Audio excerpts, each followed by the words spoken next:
Rahasia kebangkitan kembali. Firman hari ini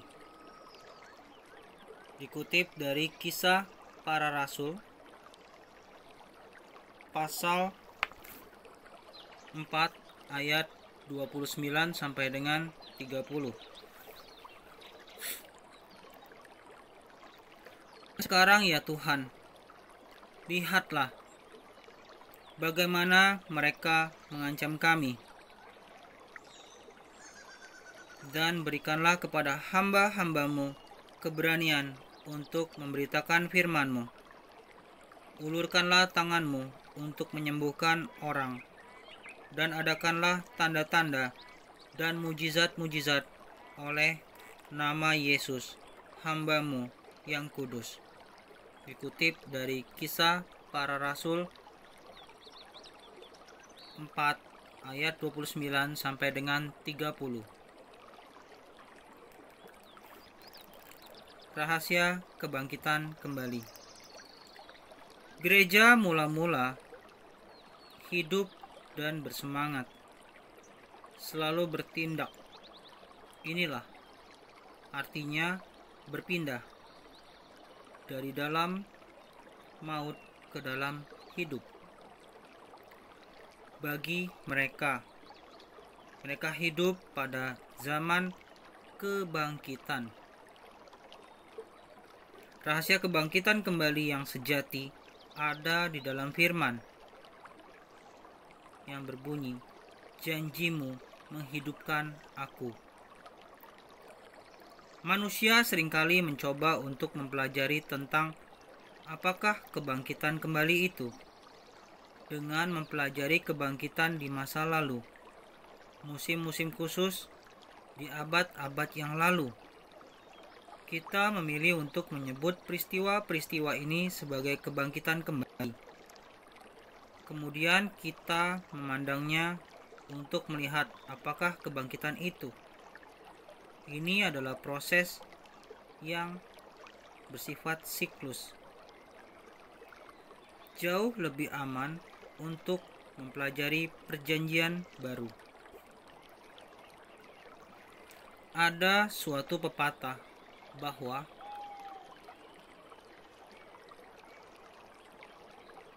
kebangkitan muncul dari doa. Secara jelas, hal ini diasumsikan agar orang Kristiani berdoa.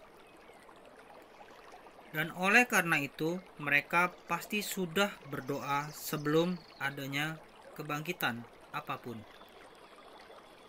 Pada kenyataan yang sebenarnya, tidak ada bukti bahwa ada orang yang berdoa untuk memohon kebangkitan kembali dalam perjanjian baru.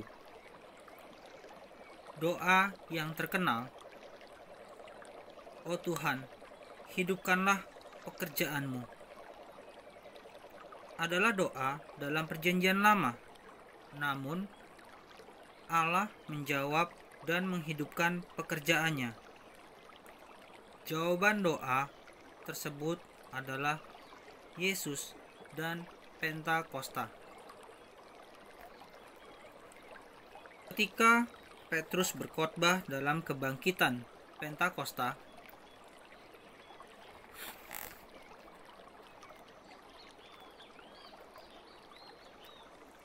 yang pertama, ia melihat sesuatu yang belum pernah ia lihat di bumi sebelumnya. Sesuatu terjadi pada hari itu yang tidak pernah dilihat Elia atau Yesaya atau Yeremia.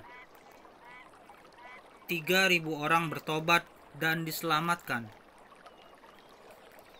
Hanya orang-orang yang telah dibangkitkan kembali yang dapat menaikkan doa kebangkitan.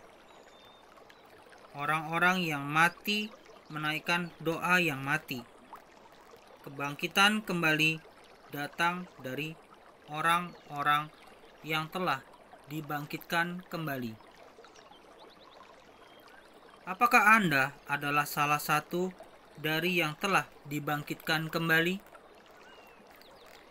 Bagi setiap orang diberikan kasih karunia, karunia yang cuma-cuma. Dan ketika hal itu telah dilakukan, Tuhan menanam setiap orang dalam gereja. Allah hanya memberikan orang-orang yang bertalenta kepada gereja. Kita bukan siapa-siapa sampai Allah mengerjakan pekerjaannya dalam kita.